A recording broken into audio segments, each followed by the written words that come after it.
2 Chronicles 7. As soon as Solomon finished his prayer, fire came down from heaven and consumed the burnt offering and the sacrifices. And the glory of the Lord filled the temple, and the priests could not enter the house of the Lord, because the glory of the Lord filled the Lord's house.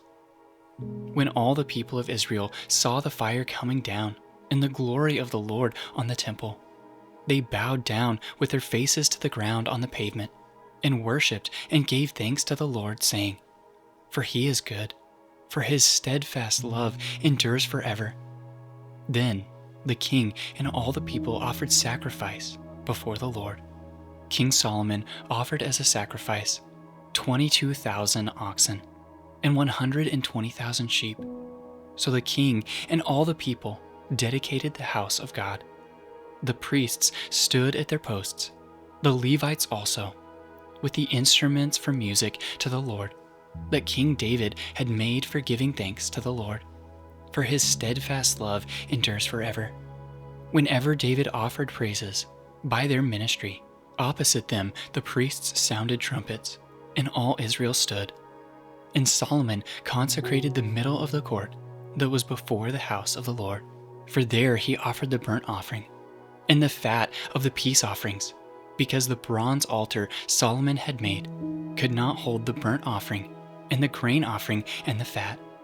At that time Solomon held the feast for 7 days, and all Israel with him, a very great assembly, from Lebo Hamath to the brook of Egypt. And on the 8th day they held a solemn assembly, for they had kept their dedication of the altar 7 days, and the feast 7 days. On the 23rd day of the 7th month, he sent the people away to their homes, joyful and glad of heart for the prosperity that the Lord had granted to David, and to Solomon, and to Israel his people. Thus Solomon finished the house of the Lord and the king's house. All that Solomon had planned to do in the house of the Lord and in his own house he successfully accomplished. Then the Lord appeared to Solomon in the night and said to him, "I have heard your prayer and have chosen this place for myself as a house of sacrifice. When I shut up the heavens so that there is no rain, or command the locust to devour the land, or send pestilence among my people, if my people who are called by my name humble themselves and pray and seek my face and turn from their wicked ways, then I will hear from heaven and forgive their sin and heal their land.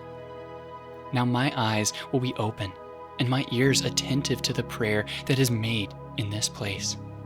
For now I have chosen and consecrated this house, that my name may be there forever. My eyes and my heart will be there for all time.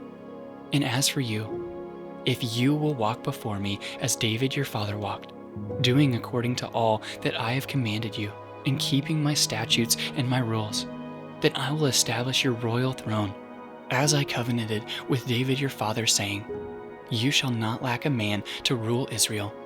But if you turn aside and forsake my statutes and my commandments that I have set before you, and go and serve other gods and worship them, then I will pluck you up from my land that I have given you, in this house that I have consecrated for my name. I will cast out of my sight, and I will make it a proverb and a byword among all peoples. And at this house, which was exalted, everyone passing by will be astonished and say, what has the Lord done thus to this land and to this house? Then they will say, because they abandoned the Lord, the God of their fathers, who brought them out of the land of Egypt, and laid hold on other gods, and worshipped them and served them. Therefore he has brought all this disaster on them.